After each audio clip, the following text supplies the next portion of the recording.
T minus 50 seconds.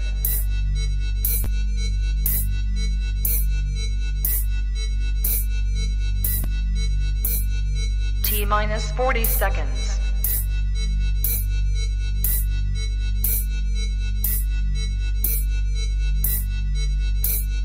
T minus 30 seconds.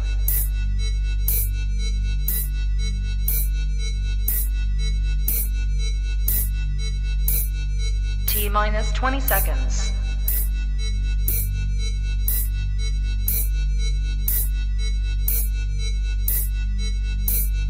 Ten, 9, 8, 7, 6, 5, 4, 3, 2, 1, 0. Own it, own it, own it, Kong. I own it. It did. Women's Wrestling Talk, the #1 women's wrestling show on the planet.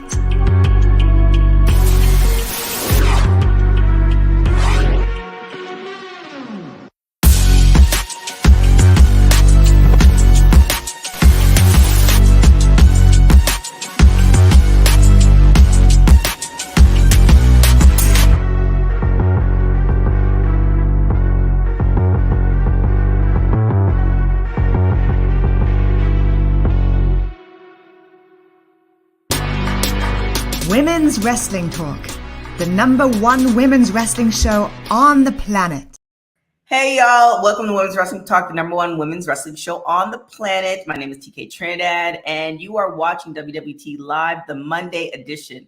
Have you ever felt like you just had the weekend, but you need a weekend from the weekend? That's how I'm feeling right now. And I'm sure Mercedes is going to be feeling like that as well. We're going to be talking Mercedes. We're going to be talking John Morrison. So many things, so many gowns. I'm not alone. Thank you, Jesus. We have the man with the braids. The man with the braids is in the house. How are you doing? What's going on? It's great to be back. I know there's be weeks in between, but like you said, life be lifing. Life be life. And then you add all them kids, you have like 10 of them. Like I have 4. I have 4. You can see I got a whole football team out here. I'm just saying. And then we have the professor himself. What's up, Mr. Professor in the house? I am weak already. I mean, just oh Lord, you said the man's got 10 kids, which is hilarious. I mean, I think after if you have one, it's like you remember, because you know how you have your friends and they have like that one kid, and you like, you know, they have one kid, but then after like 3, it's like, you have 3 or do you have 5? I forgot who I saw on social media. It was Chris Brown. I thought he had 2, but it turns out he has 3. But who knows? Like, it's one of, and you know, Nick Cannon lose track. He has like 15. Who knows? Right. Yeah. I'm about to drop my own shirt. I got kids. You should. And you have, I'm not, you know what? I'm going politically correct. We have Cedric in the house. Well, I was going to say, I'm not going to say, we have Cedric in the house. It's not a bad thing. It's our, you know, the reference to the New Day shirt and the hair. Yes. Yes. You make with the introduction what you will. What up, Ron? How you doing? Ron's in the house. How you doing, Cedric? What was the inspiration? Great, man. You said what's up with the hair? What was the inspiration for it? It's just I wake up and whatever happens, happens. Sometimes it's gonna be calm, sometimes it's not, but it's just gonna get me. Like it might get cut very soon. Very soon. I mean, I'm not, you know, the luxury of being a guy, you just said it all. Because I literally have been thinking about for a good 6 months on what to do with my hair, and I've been doing the same thing. Anyways, let's get into it with our very first story. Rope. What do we got? Gentlemen. Oh, sorry. I guess I'll take this one since it's a Mercedes Monet signs a contract extension with New Japan Pro Wrestling / Stardom. Previously, it was reported, you know, that her contract was supposed to be up on April 23rd. She lost her IWGP Championship this past weekend.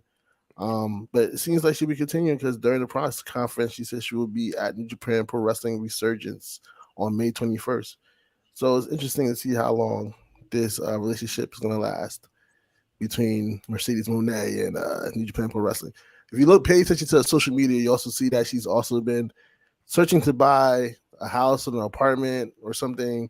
She's been taking her Japanese classes. So it's interesting. I want to see how long this one lasts. So what do we think? Because I remember seeing this we have a group chat for Women's Wrestling Talk, all the hosts and stuff like that. And at like 2:00 in the morning, shout out to Nikki. Good thing I turned my notifications off. But I got like 2:30 in the morning, like, yeah, Nikki saying like Mercedes lost. So one, was that expected? And two, where do you think this is gonna go?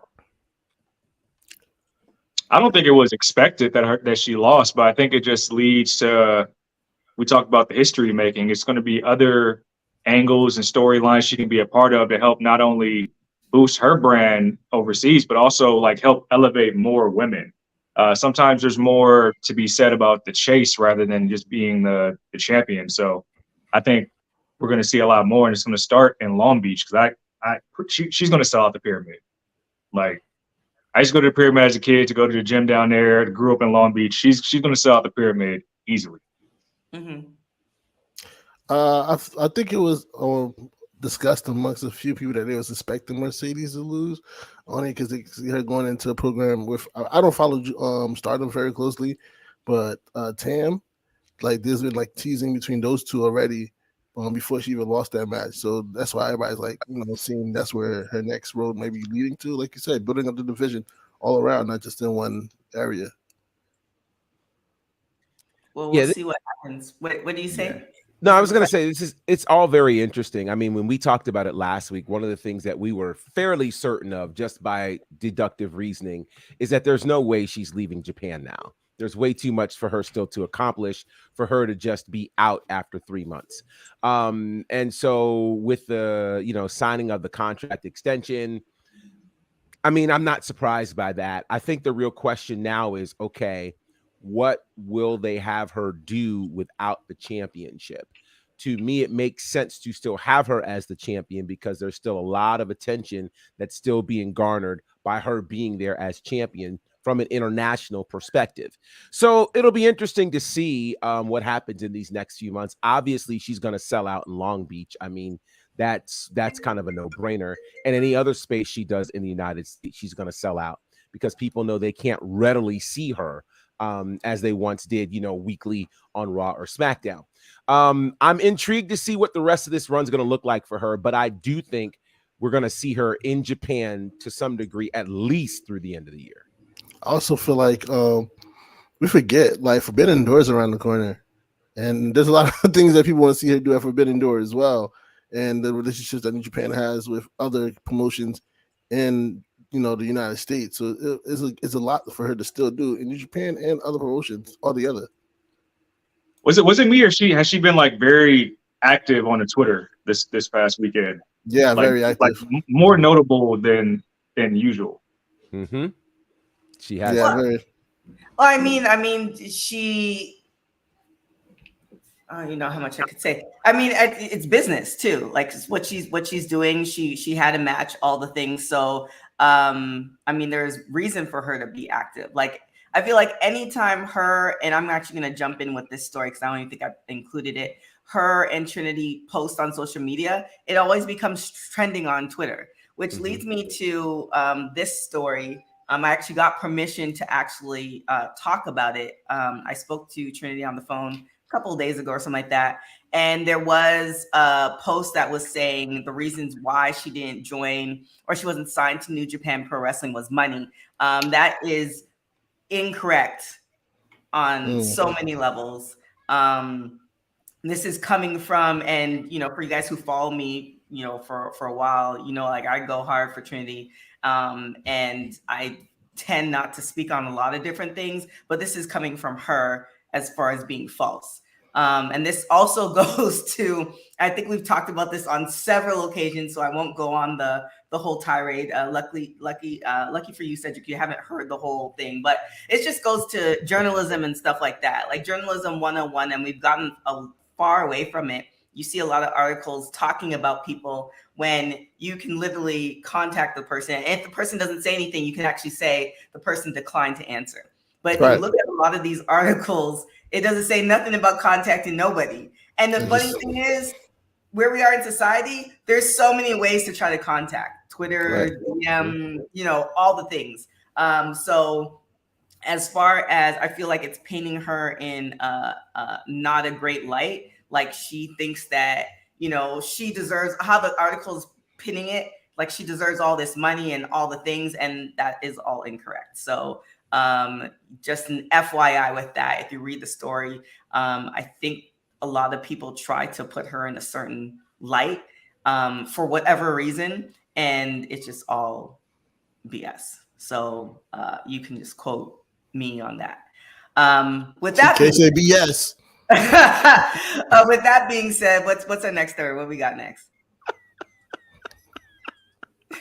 That's just great. Well, as we're talking about Trinity and whether or not she'll go to New Japan, a lot of people who might be interested in going to WWE have suddenly found that that forbidden door is kind of closed. Well, the rumor about that is that there's apparently been a hiring freeze in the WWE, but apparently that freeze might be thawing sometime soon. So according to the folks over at Fightful, apparently there are some people who are saying that the company is still communicating with some potential new signings, and there's a hope that they'll be actually able to hire sooner than later. So apparently William Regal, who of course is silently back with the company, and Bruce Pritchard, they have been reaching out to talent during this talent freeze, but it's only been able to talk, but they have not been able to actually make any particular moves. And some of the names that have been tossed around, of course, Nick Aldis, who has made the move to Impact, of course, Jay White, he's made the move to AEW. Some other folks who are being talked to, apparently EJ Nduka, also Hikuleu, Tama Tonga, even Naomi's name has been mentioned, but nothing has happened in all of that. I think it's also interesting to note, for those who kind of pay attention to this time of year, that there's also, not only has there been a hiring freeze, but there's been a firing freeze. You guys remember, usually right after WrestleMania, there's always a mass cut. It has actually been as consistent as WrestleMania. There's going to be a WrestleMania. A week and a half later, there's going to be a cut. And everybody thought with the sale of WWE that for sure there would be a cut. But again, journalism being what it is or isn't, there's not been a cut. There's a hiring freeze. Everybody's safe, at least for right now.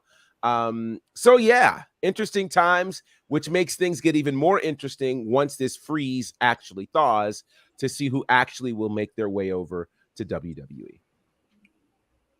Yeah, that'd be very interesting. People forget too that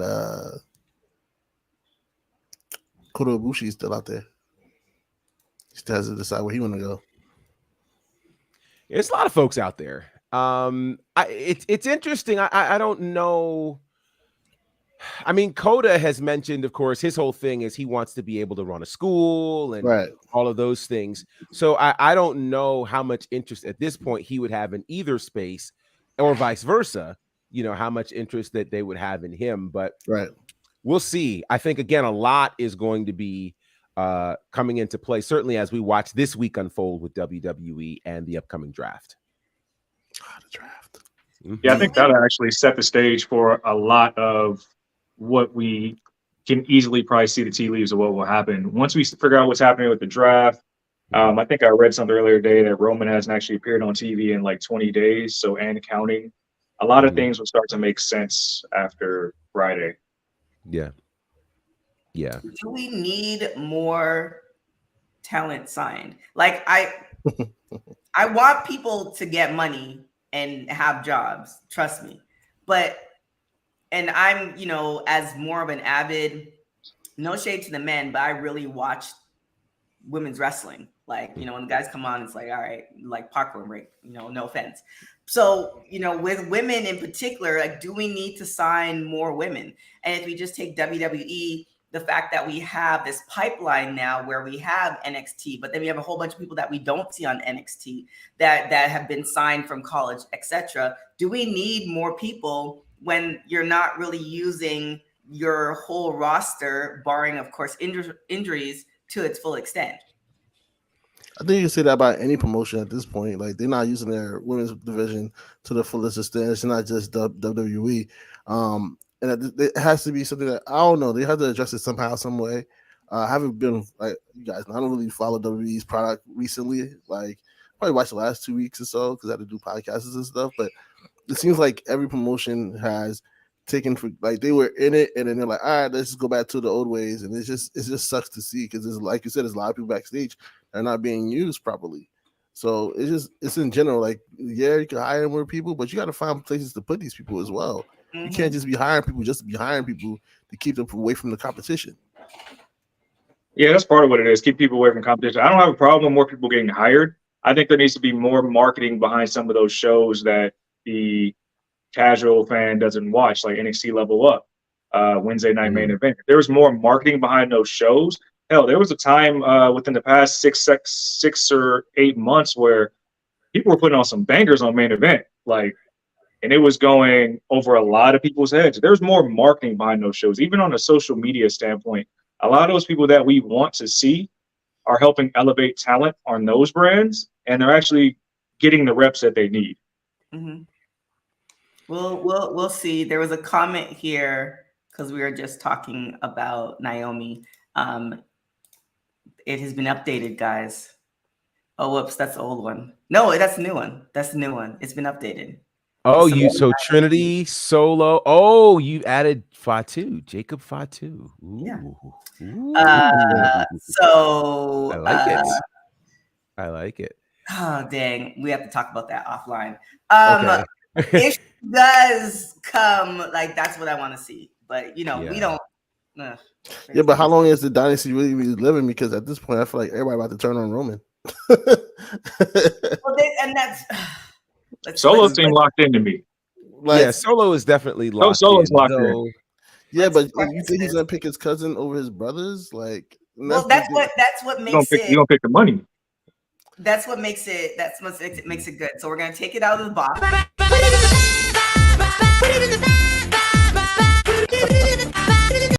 We're gonna take it out of the box. I feel like even if they do turn on Roman, there's still enough story and enough family members to like make a story. And I mean, I feel like if they never Naomi or Trinity, like it never happens, and I feel like this is something we're going to talk about like 10 years from now as far as WWE dropping the ball in that case with that particular storyline. So even if they do turn on Roman, there's still a lot of things that could happen. And I think the Usos are doing really, really well. I can't remember if this is social media or something where somebody said that the Usos pretty much put Roman like where he is, like the storyline and all the things. If it wasn't for those two, we wouldn't have the Roman that we have today. I keep telling y'all, Jay needs to beat Roman for the title, but nobody wants it to me. But that's a possibility. Yeah, it is. I think WWE actually made the case for that right before Mania when they released that playlist that really put the entire Bloodline story together in a 2-hour package. Right. And they laid the case out for it, which I think is amazing. Again, they are taking the long road, which I'm okay with because there's so much to do. To put that other comment back there from Shadow Ranger about don't overcrowd the faction. Here's the difference with the Bloodline versus the NWO. We're talking about people who are actually related. Right. It's not a faction, so there it's a is family. you don't overcrowd the family. The family is the family. So whoever shows up in the family has legit ties to this Bloodline story. Like this isn't like trying to, let's go get Virgil. Okay, let's go get, let's go Norton. slap somebody Norton. with an NWO shirt. You know what I mean? Like this is a legit family who you can bring other people in and have a story to tell. I mean, and the strange part is there are more stories still to tell. Yeah. That most are unfamiliar with. And family members to add. And family, exactly. Yeah. Like, for instance, could we have a conversation about the dominance of Jacob Fatu and MLW, and how he's been dominating and nobody talked about him while everybody was talking about the tribal chief? right? Like, and why he didn't get added, but Solo did. Like, there are that's just one. We could talk Tamina. We could talk. I mean, like, there are all of these stories. If you add everyone, then the group becomes. I think I just saw a comment too that said if you add Naomi, that it doesn't come across as believable because How is it turn it back in not face. believable? That Do we not remember heel Naomi and Team Bad and the level of confidence that exuded from her character? Like we just talked about Friday with Rhea not having challengers right there.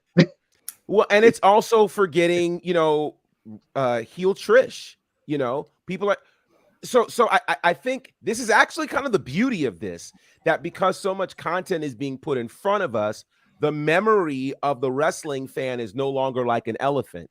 So we can actually now bring things back that once worked, that we like. People forgot that before Hogan turned in NWO, he was actually a bad guy before. Right. These things are not 100% new. So to that end, I definitely think that there's all sorts of opportunities. Oh boy. Let me go back and make this other point, because I'm gonna get off my soapbox because y'all are testing me, and I'm gonna pass the test. This is not the day. This is not the day. Here's the thing I want to remind people of. This again, I cannot stress and overstress the importance of this draft this Friday, because this really is Triple H finally getting a real crack to create the WWE in his image. He has been working with other stories that have been handed to him from the previous regime. Now this gets to be all him. So we now get to see what he's really cooking up in his mind, and how people will be used. And so with that said, you never know how this impacts the bloodline and every other storyline we know. But we know for sure that given Triple H's track record with what he did with NXT, we can feel pretty confident this should be something to talk about. Right.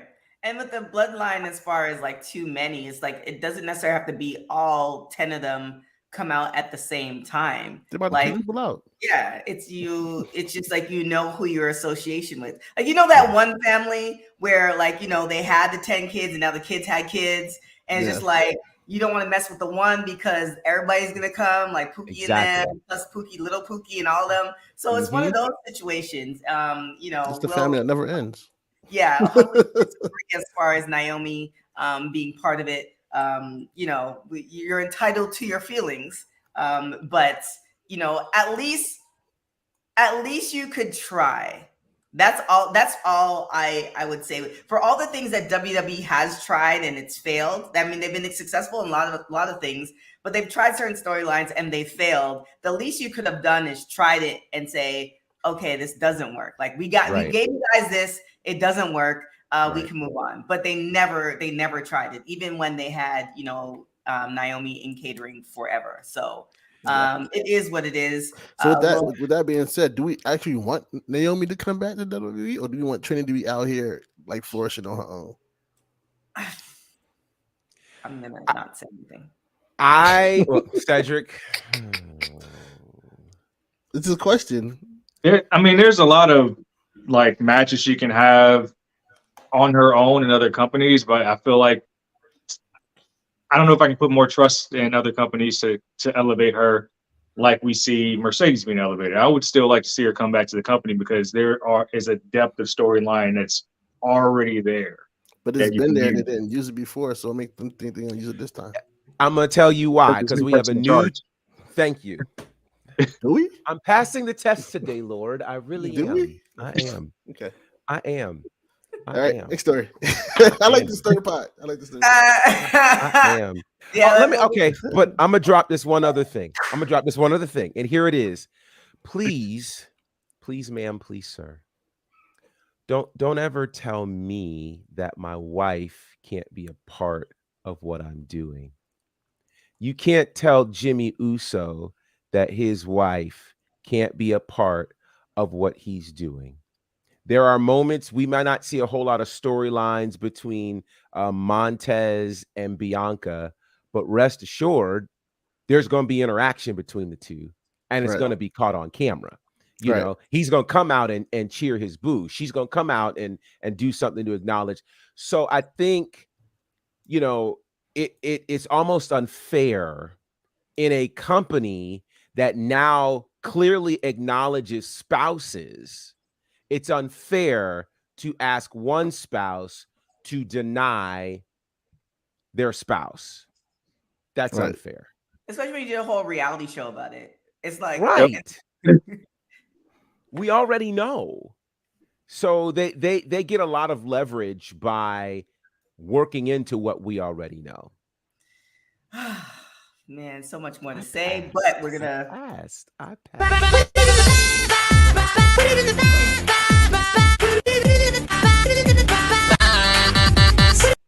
All right. Remember, you opened the box. You did. I did because of that particular story. Sure. And you know, there's so much more to be. There's so much more that will be said that, you know, there's so many reports that have come out both about Mercedes and Trinity, and a lot of them were incorrect. And if you notice, they've both chosen not to speak on those issues. So a lot of the things that we're basing this stuff on, there's so much more that will come out eventually, whether it's, you know, sooner than later, that is going to make sense in the long run. So that's all I can say at the moment. What do we got next? Guess that's me.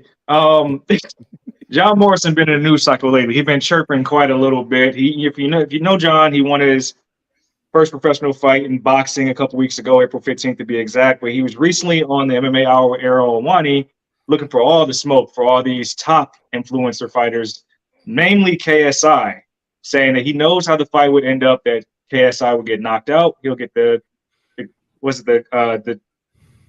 King Kong Bundy 100 count is what he calls it. Now, I don't know if you guys are fans of this. I'm a boxing purist, so this rubs me the wrong way. I think fighters should fight, wrestlers should wrestle, but this is one of those things where you got to sell tickets, you got to sell the fights. He's going to call out KSI, he's going to call out the Jake Pauls to get his name elevated, but he still only has one quote unquote exhibition to this case. But looks like he's going to stick with boxing for now. What do we think about that? I want to see him battle Blueface. That's encouraging this. I feel like with the Jake Paul, they because this kind of was open way back when you had reality stars do it, but I feel like Jake Paul has opened a new lane in boxing. I get you're a boxing purist. I do love boxing too, but probably not on the level that you. I see how you're positioning yourself. I kind of see we're not on the same level. I feel like now you mentioned Blueface. I know Blueface won his fight this weekend too. So now it's like that's why I mentioned Blueface. Oh, he fought this weekend? Same fight. Ryan Garcia and Gervonta Davis is having a fight. Blueface is over in London having a fight with a TikToker, and he actually did pretty well. What I'm trying to say is, I get it's almost kind of when you take comedians, right? You know, there's a lot of comedians who looked at Instagram comedians as not real comedians. And some of them were able to make the cut and do a 45-minute set. Some of them weren't able to translate over. I think we're kind of in that element right now where you're going to have people who legitimately may have wanted to box and didn't take the right channels, but they have the celebrity where they can use it, make money, and do all the things. And I feel like it's all going to shake out in the next 5 to 6 years where there's going to be people that was like, okay, celebrity boxing match, don't want to see it. Or it's going to be something totally different. But I think it's going to be a different lane for boxing.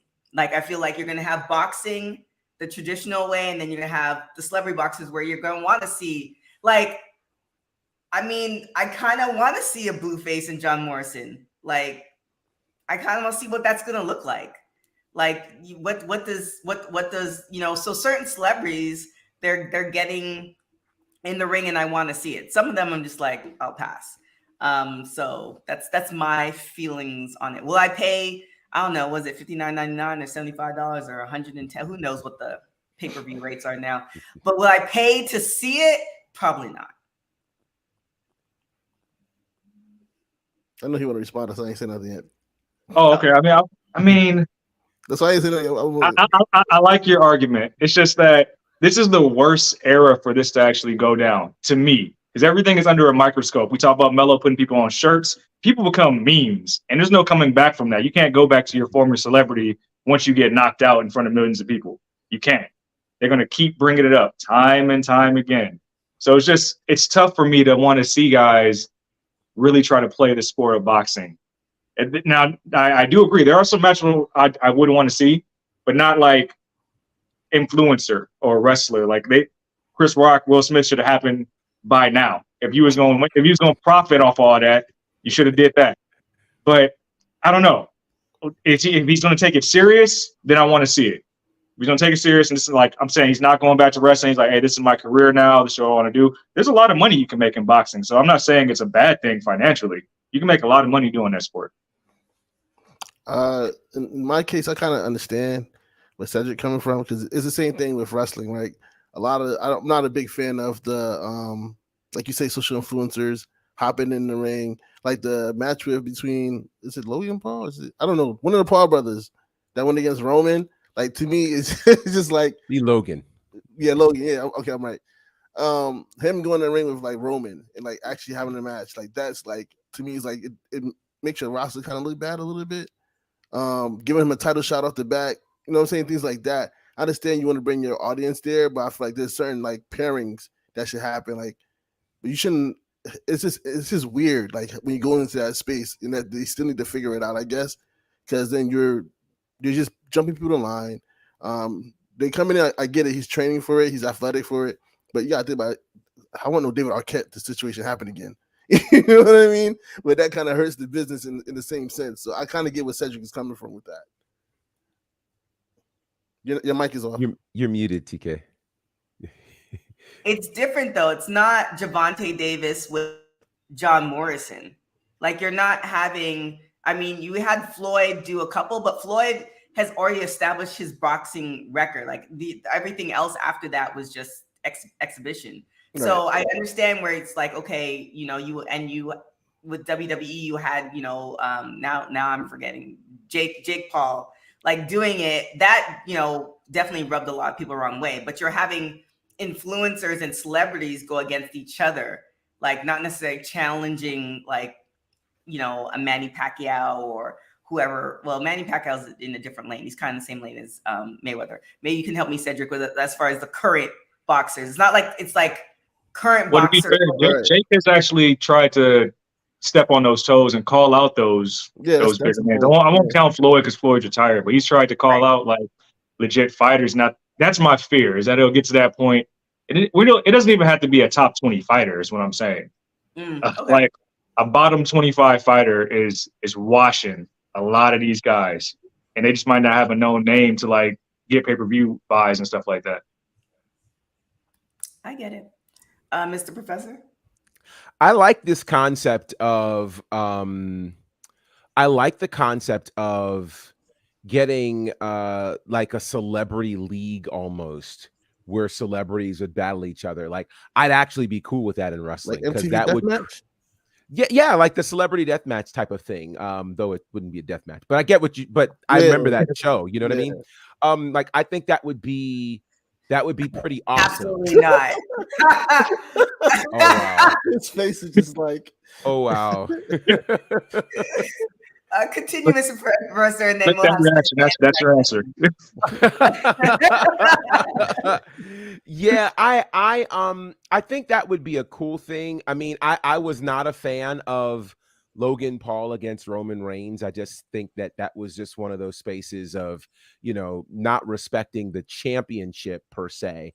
But I mean, now here's the thing. If they think they can hang against someone who's in that space, then let them try.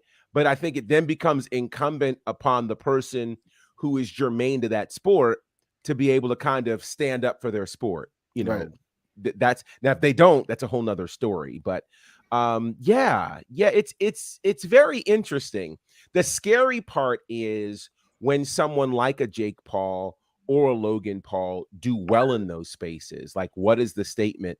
And maybe the statement is they are an anomaly. Like they're just incredibly athletically gifted, but it doesn't mean that the average person could just jump in there and do that. And I think sometimes we think that that's the message that's being sent when that's not necessarily the case. Right. You guys remember Pros versus Joes on Spike TV? I remember that show. They should bring that back, like for these type of events, like for combat sports, for football, basketball. If they bring those back, then this will be like a less common type of phenomena where people just think they can step in the ring. Now, I can't believe you're gonna make me defend Logan Paul. Logan Paul is very good. He's very good at wrestling. I think that's like one of your once in a lifetime things that happens. I don't like the fact that he got a title shot off the back, but I get why they did it because you're trying to bring in more social media eyes, and he has that to this day. He has that type of following.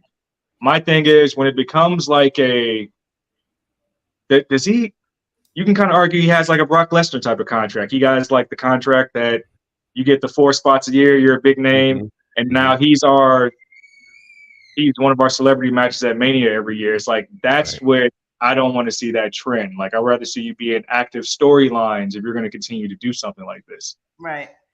But business-wise, number-wise, we don't know, and I'm sure WWE took this in consideration, and they also looked at the analytics of it, like by bringing him back, as far as how many numbers he does for non-wrestling fans, as far as pay-per-views or all the things. So there's that, and I knew that no offense to Stephanie, but the fact that you said Deontay Wilder, like the fact that you brought him up, I knew there was a reason. And of course, there's a reason.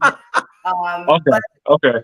Yeah, and to piggyback off of Cedric's face to that question, like Deontay Wilder is like a human eater. Like no offense to Jake Paul, but I feel like it would not end well, and maybe that's what he thinks. That's not the fantasy booking that we need. No. And to what TK was saying, that's kind of my.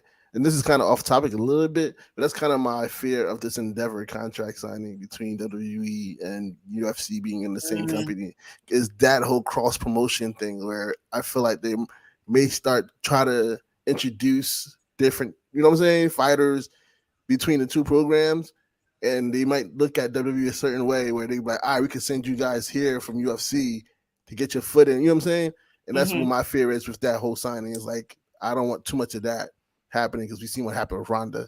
Let's be honest. You remember the last time they introduced like a male fighter to the roster? Unfortunately, it was after this had popped off in a very bad way, and how flat it was on the very first Friday night SmackDown. I remember that. So that was my fear with the whole signing between the two. Yeah, I mean, if they do, you see what happens. Like Ronda was amazing at UFC. They tried to do something with her. She's doing okay now, and she's kind of found whatever footing. Like I feel like what they envisioned her to be versus what she is now is two different things. But the thing is, she's still around.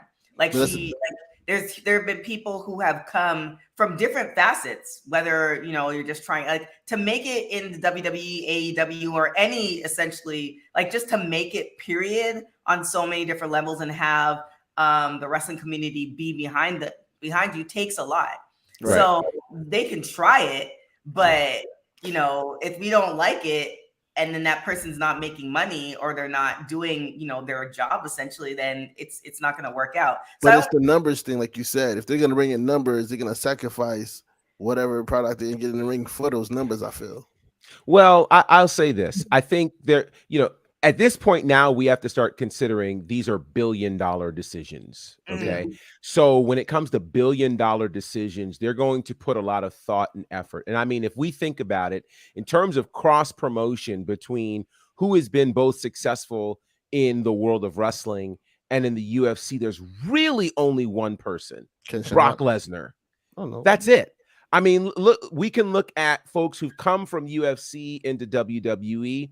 They haven't been as successful. They've tried. It certainly hasn't been at Brock's level. And then you look at CM Punk and his move when he went to the UFC, and that didn't go well. Bobby Lashley was successful in both, but I don't think he was a star over in Bellator. So I think when you look at the history of that, there's not enough history that would support a cross promotion kind of thing with the expectation that there would be success in both, because everybody has to acknowledge they are two different fan bases, with some degree of cross pollination, but not a lot. So that's not a top worry for me, just because they have enough proven history to say that this just doesn't work. Yes, they keep trying. Yeah, well, I mean, we say they keep trying, but who else are they trying with? They've like, is there somebody who? No, I'm saying, like, in terms of, like, keep trying, in terms of, I feel like because of what happened with Ronda was Brock, they're gonna see, like, let's at least try it, in my opinion. But like you said, it's not a proven thing. Like, it's pretty not a position questions, and let's see how it goes. I don't know. Yeah. I just feel like they would, just for the numbers, because everything is number based now, and I feel like they would just do it, at least try it for the numbers. That's what scares me. Yeah, but they also make sense. We messed up when we didn't get the 4 horsewomen 4-on-4 to really capitalize off that market. Facts. That part. And it has to make sense. I mean, with gosh, now I'm confused. Logan Paul, like, even though you're upset, like, he could still cut a good promo. Like, it takes a certain type of individual to be half naked and cut a promo. And like, you know, and it takes a certain type of person also, like, to put respect on wrestling's name, to not injure yourself and somebody else, opposed to UFC, you're trying to injure that person. So yeah, I don't know. We'll see. I was gonna say they have the Performance Center as well, which they give these people an opportunity to show whether they can cut it or not. So it's not them going blindly anymore either, which I think is an asset to both WWE and UFC. And Ronda was a huge star. I mean, when you think of, you know, women's mixed martial arts, like, I don't think you have anybody on that line. Like, and it's kudos to those women who are doing amazing job. But what Ronda was doing back then, like, nobody was doing. Nobody was really doing. So to bring somebody over, like, that person has to be a very special individual to, like, make it work and make it worth the money. So but I know, Blue, you gotta go to feed all the children. Yes. So where can everybody find you? You can follow me on Twitter, Instagram at Blue Magic Grind, spell has a sound, or you can follow us at Fourwar, FORURWAR. If you haven't heard, this past weekend we announced that we signed the Hall of Famer Jazz to Fourwar, so she has merch. Thank you very much. So go check out her merch. Go check out Big Swole merch. Go check out Women's Wrestling Talks merch. Go figure out the Hardy Wrestling podcast. A lot of podcasters and wrestlers up there. So just go over there and check it out when you get a chance. There it is. I'll see you later. Congratulations. Thank you. All right, guys. Peace. You got everything ready. You got all kinds of drops.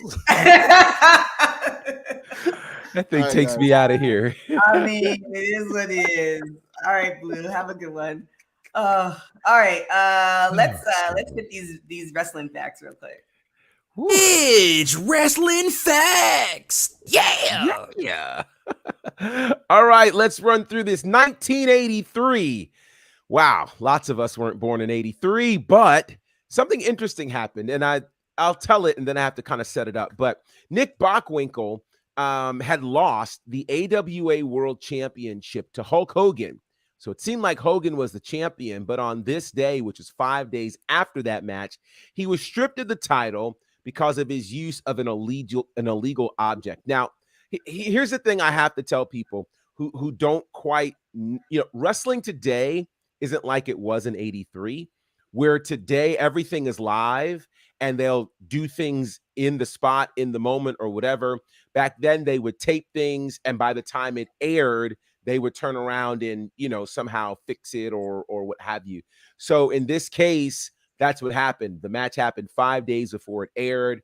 Once it aired, they fixed it and problem solved, like it never actually happened. That's why we don't count Hulk Hogan as an AWA World Champion. However, a year later, since we're still talking about the AWA, they held another interesting event called Super Sunday. They did this in front of 20,000 fans, which was certainly a big number in 84.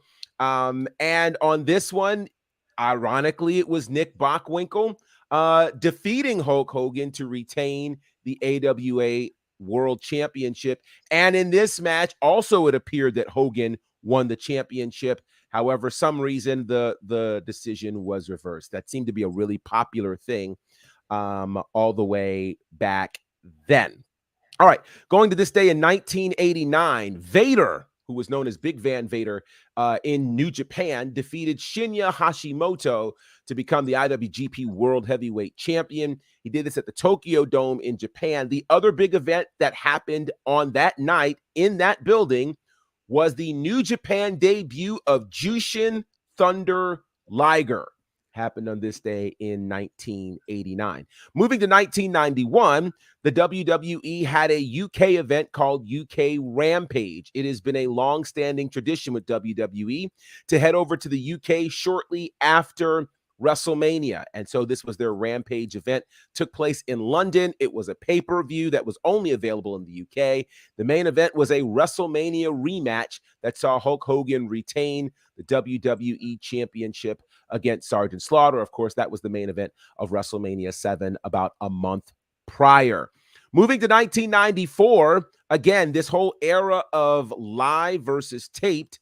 It was taped on this day in 94 in Atlanta, where Ricky Steamboat and Ric Flair would battle for the vacant WCW World Championship. Now, the title had previously been held up at Spring Stampede just about a week or so before in a double pin. Well, in this particular match, Ric Flair defeats Ricky Steamboat, becomes once again the WCW World Champion. Now, speaking of that world title, in 2000, it had a completely different look with completely different guys fighting for it. As on this day in 2000, DDP, Diamond Dallas Page, defeats Jeff Jarrett to become the World Heavyweight Champion.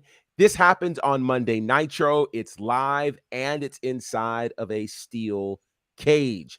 Then we move to 2001, where at a taping of SmackDown, Matt Hardy defeats Eddie Guerrero for the now defunct European Championship. And we could argue the greatest European champion was D'Lo Brown, but that's up for discussion.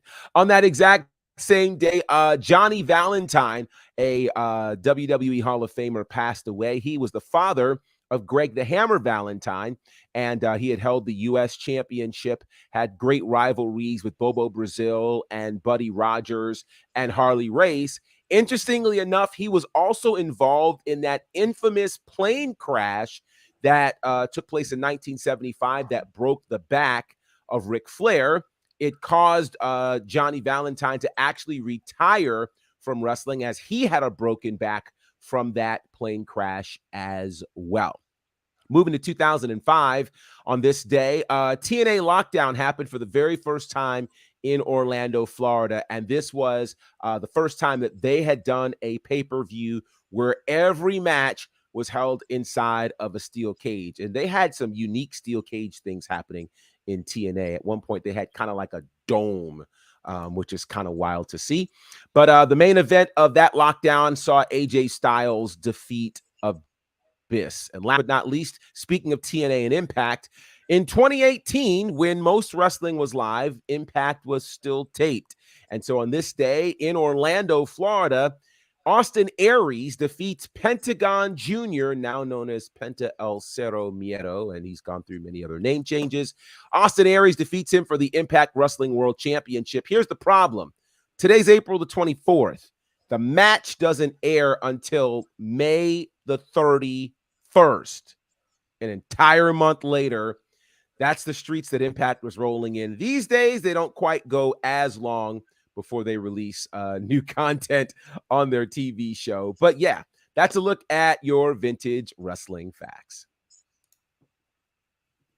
Oh. It's coming. It's coming. It's wrestling facts. Yeah. Nothing but high quality production here. Oh, yeah. Do we want to end Cedric with that Eddie story? Yeah, I was thinking about that. I threw a story up in the group chat earlier, and it kind of struck me because the Guerrero family's kind of been in a news cycle If you've noticed the past month, and cousin of Eddie Guerrero, Chavo Guerrero, has been in a news cycle today, pretty much saying that he's getting tired of Rey Mysterio's Eddie tributes. Looks like he took some reservations with the entrance at WrestleMania that was the old Los Guerrero's entrance with the lowrider, the lie, cheat, and steal music. I'm going to read his quote. Chavo was on a podcast recently, said he's tried to be a Guerrero for a really long time. So yeah, Ray, if you're watching this, you're still not a Guerrero, bro. I know you keep trying to be a Guerrero. Your son might be a Guerrero, but you're not. I know Angie does have some Guerrero in her. But pretty much saying that he's appreciative that he's trying to keep Eddie's memory alive. But he says, you know what? We good over here. We don't need you to do that.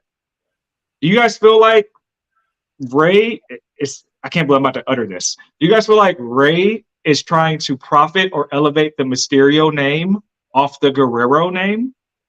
So so can we dissect that comment? So how is Angie kind of a Guerrero as well? Like I think that was just like a low blow type of dig type of thing. I don't want to dive too much in. I get what he was trying to say. It was kind of foul.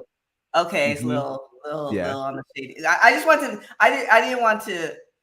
I see. Okay, now I understand the shady. I just didn't know if I missed something. Like, is she like a cousin? There's a lot of interesting quotes in the article too, which makes you think like, hey, is this a work? Is he trying to get a match? Since they're going to be in Puerto Rico next month, he's trying to be on Dom's team. He mentions trying to get Dom's heat back. As far as like, hey, Dom shouldn't be losing to a part-timer. Talking about Bad Bunny, he needs to keep his heat. I can help that. So I don't know if this was like legitimate hate or it was just like, hey, like let me try to get that check one more time. So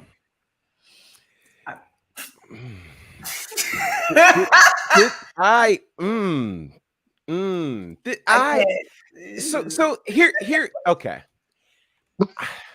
I would understand this if the tributes were classless. Like if it were just something that was done, if it was something that was done in very poor taste, it was raggedy, it didn't reflect or really honor Eddie at a high level. Okay. Ray's not out there every week, using the name Eddie Guerrero. He's not. Right. But here's my other issue. You don't get to tell me how I tribute somebody I love.